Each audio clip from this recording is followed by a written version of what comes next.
If you run an LLC and want to operate under a different name, maybe something catchier or more aligned with your brand, you will need to register an operating name, also known as a DBA, doing business as.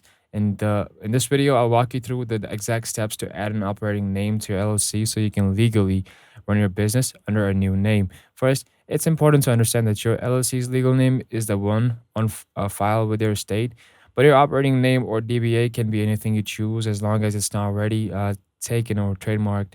To get started, check with your state's business registry to see if your desired name is available. Most states offer an online search tool to make this easy. Once you have confirmed availability, you'll need to file a DBA registration with your state or county, depending on local requirements. Some states allow you to file online through their Secretary of State's website, while others require a paper form. You'll typically need to provide your LLC's name, your new operating name, your business address, and pay a small filing fee.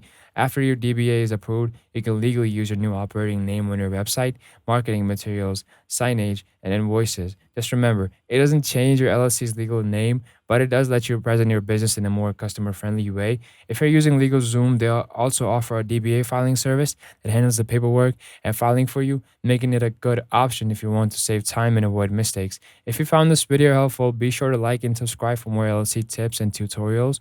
And if you're stuck choosing the right operating name or want help with filing your DBA, drop a comment below and I'll guide you through it.